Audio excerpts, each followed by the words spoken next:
going on, everybody, and welcome back to the channel. Now today, hey, we got the 58th IPL game to go through. We had the third ranked, who was ranked third? I think Rajasthan was third coming into this game. DC were fifth. DC needed this win to keep their playoff hopes alive. Rajasthan needed this win to almost feel like they could qualify for the playoffs and almost lock in their position. Unfortunately, they let one slip. If you were a Rajasthan fan, if you're a Delhi fan, you're over the moon because you fight to live another day. And, two Aussies absolutely dominate this game. So it's a match that I love very much. I actually, I'm so happy. We're just going to get straight into it. Player of the match was none other than that man, Marsh. Mitchell Marsh. Now, if you guys, follow along with the channel, if you're someone who watches my reviews every day, in my last Delhi Capitals review, which was like 2 days ago, I said how Mitchell Marsh has looked really good this year, but he keeps getting starts and then just can't go on with it. That he looks like he's ready to explode and take this tournament by the scruff of the neck. The next game, he does exactly that. I mean, he took 2 for 25 in the first innings, then finishes off the game with 89 off 62. There was probably 100 out there waiting for him. He just, unfortunately, didn't time it perfectly when he went out. But 89 off 62, that's his career high. Best innings in IPL history.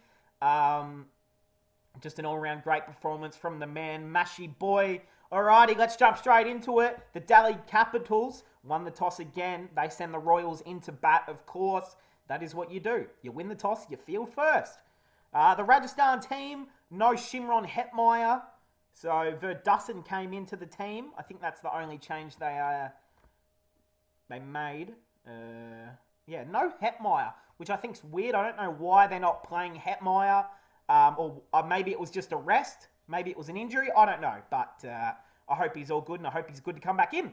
So the top order, no Dev Dutt at that top of the order now. So they're not going to use him as an opener, it seems. They brought Jaiswal back into that opening position with Butler, of course. Butler, the orange cap winner at the moment. I don't think anyone's taking that off him. But Jaiswal, 19 off 19. Look, it's not what you want. A runner bowl, a 4 or 6.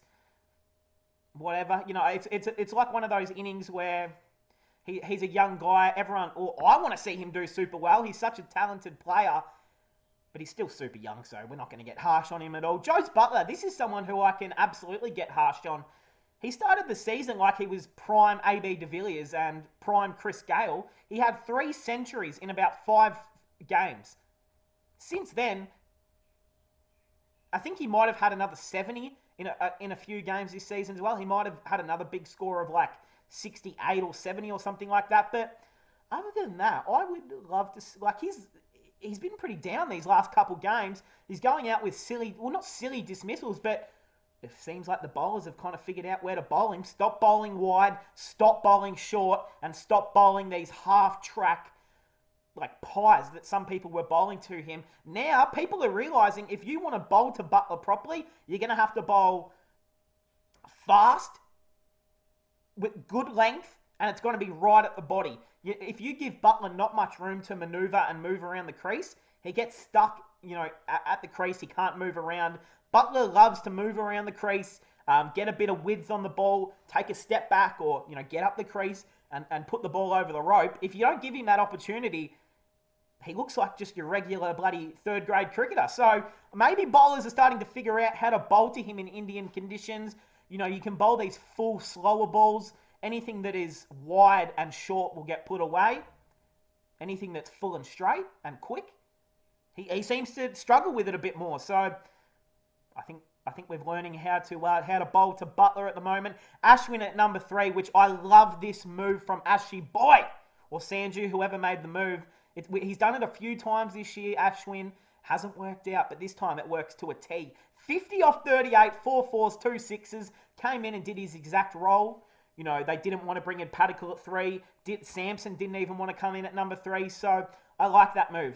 Could have easily brought in Dustin, but I like it from Ashwin. It's thinking, it's tactical. It's something the bowlers don't really ever expect. They're not planning to bowl to Ashwin in the 4th over of the game. So Great move. He hit some great shots down the ground. Two sixes, 4 4s off 38 balls for 50 runs. Really, really good stuff there from Ashwin. And I mean, he still looks like he could be a batsman-only player, to be honest. Devved up Padikkal, 48 off 30, 6 4s, 2 6s. Really impressive. I mean, unfortunately, he went out due to a great catch, but batted really well, and maybe number 4 is that position for Padikkal in this team. You know, maybe it's 3, maybe it's 4, I don't know, but he looked really good, so I don't think they'll be changing him from number 4. Sanju Samson, this is a weird one for me. You know, you're the captain. You are the second best batsman on this team. I want to say Butler is, you know, he's obviously ahead at the moment and throughout his career. But Samson is a great batsman, someone who goes underrated, you know, is never really spoken about. Maybe that's because he plays for Rajasthan and not many people speak about them. But he's always so underrated with the bat. And every time I watch him play, you know, and he goes on and makes a 40 plus, he looks so good and composed. But these last few games, he seems to just move himself around the order. He batted at number 5. Like, I don't know how anyone feels about that, but number 5 seems wrong. I'd rather Samson open and Jai Small bat at 5. That's how I'd be. I'd almost rather, you know, Padikkal even come in at 5 or Ashwin have to come in at 5. Like, I know that it worked this game because Padikkal and Ashwin both made runs, but does the captain really want to give up? Like, Samson came in with like 4 overs to go. Like, is that really the time you want your captain, arguably your most destructive hitter, to come into the crease?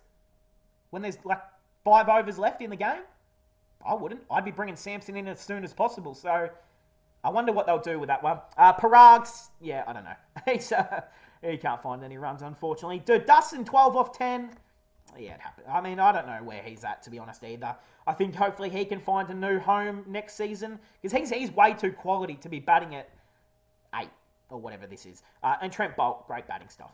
Great stuff there, mate. All right, the bowlers for Delhi Capitals, Chetan Sakaraya picked up the big wicket of Butler. Also picked up the wickets of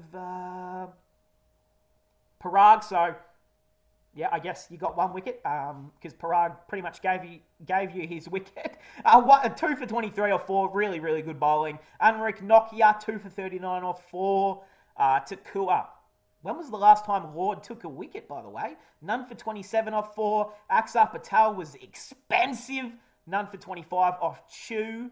Ashwin was loving batting to Kuldeep and Axar. He targeted both of the spinners, did Ashwin early on, and he just put them over the head and said, go fetch, little boys. Mitchell Marsh bowled really well, as we spoke about, 2 for 25 off 3. And the man Kuldeep Yadav, none for 20 off 3. So, you know, pretty good economically. His last over let him down a little bit just because Ashwin was trying to hit the ball to the moon. So, 160 made. I mean, defendable. But on this sort of pitch, not really. It was a pretty good batting pitch. It was pretty slow. And if you played smart enough, you were going to get the win. Rajasthan didn't play smart at all, and Delhi just kept their runs along the ground. Early Shrika Bharat gone for a duck, a 2-ball duck. It's he made 1 off 6 in his last game. You know, they obviously played Mandeep Singh over him. Obviously, I'm not asking to bring in Mandeep Singh again. Heck no. Please do not do that. But it's disappointing, but please just keep him there for at least 1 more game or 2. I still think he has plenty to give into this team. David Warner, David Warner. This is the most consistent batsman in the world, T20 cricket at the moment. I know Butler has 3 centuries this season, and he's had more runs this year. And, you know, Warner isn't even in the top 3 for the Orange Cap, but consistently, he has definitely made the most half centuries this year. He's been an absolute rock for this top order for Delhi. You know, it's not like he's, you know, hitting 100 or 45 deliveries and he's playing like, you know, prime David Warner. But for someone who's still, 34? This is a guy who's been written off and has been told that he's been washed up. You know, people of SRH removed him. He's just proving everyone who has doubted him so wrong, and you love to see it. Also stayed out there to the very last ball, which is an achievement in itself. Mitchell Marsh in at number 3. We've been waiting for this opportunity for the big Marshy boy to go big. he chose a good time to do so. A must-win game, 89 off 62, 5-4, 7 sixes. He's looking very powerful, big Marshy boy. We spoke about him at the start of the video, so I'm not going to drag on my Mitchell Marsh talk here, but I mean, this is someone who has been doubted his whole career as well. He's had a brother who he's been competing against his whole life. He's, had the shadow of his father his whole life. Like Mitchell Marsh, this is a guy who was touted as the greatest Australian prospect of all time, then got dropped from all 3 formats, wasn't playing well in domestic, had an okay Big Bash a few years ago, got himself into the T20 World Cup team, won us the game in the World Cup, has been one of the more destructive players we've had in the last year, and now he does this in the IPL. Yeah, I love it. I love to see that from Marshy boy. He is... he looked like a... he looked like a West Indian out there, the way he was just effortlessly hitting the ball over the boundary. That's how good he looked. Rishabh Pant as well finished the game off 13 off for 2 sixes. Not out. Very good stuff there from Rishabh. Just getting that average up, I see. Into the Rajasthan bowlers, Bolt, 1 for 32 off 4. Krishna, none for 20 off 3. Ashwin hasn't bowled too well this year, to be honest. None for 32 off 4. Kuldeep Sen, none for 32 off 3. And Yuzi boy Chahal took a wicket, so that's all that matters, but got spanked for 43 runs. Mitchell Marsh was loving it. But hey, a great win, a great batting performance from DC. We're going to jump to the table here because it is all getting very, very tight. The Titans, they're good. They're qualified. LSG, they're good. They'll qualify. Obviously, Rajasthan, after their loss last night, they put themselves in a very dangerous position. RCB tonight, well, they don't play tonight, but Mumbai versus CSK play tonight. But RCB in 4th, they're going to be nervous. Their net run rate is putrid as well, so living on the edge. DC into 5th after their win. Well, they stay in 5th, actually. SRH in 6th. Kolkata in 7th. Punjab in 8th. We're still... I don't even want to talk about it. We suck, to be honest. CSK in 9th, who they actually played tonight, CSK, so... we'll get to that in a moment. Mumbai, yeah, they've already gone home. All right, the orange cap, again, Butler's already won it. Nothing's changed from here. Oh, shit, that's the wrong one. Nothing's changed from here. Oh, except for the man David Warner moves into number 3 on the orange cap. He's been outstanding all year. The purple cap, though, this is where it's still heated. Yuzi Chahal is 2 wickets ahead now. Hasaranga, Rabada, Kuldeep, Natarajan. So it's still anyone's game. I mean, if Natarajan or Kuldeep took a 10-for in the next game, they're going to win. So, yeah, we'll see how that goes. But, hey, great win from DC. Let's check out tonight's game, which is, of course, CSK versus Mumbai. The 2 biggest teams in it. Neither of them are going to make the playoffs. If CSK win tonight, they go to 6th position on the table. So they'll actually be pretty close. They'd need a miracle to happen, but anything can happen if it's still a chance. And Mumbai... They've, half of the squad has already gone home. No Surakama Yadav. Dewald Brevis isn't even playing. Rohit Sharma can't make any runs. Daniel Sams has been their best player, and that's saying something. The guy has played 3 games in his IPL career, so it's probably not great if you're a Mumbai fan at the moment. But it should be a good game. And then we play RCB, which is going to decide so much. Not for us, because we're not making anything, but that should be good. Hey, great win. That's going to cap it off. Let me know your thoughts on the game. I'll see everyone in the next one.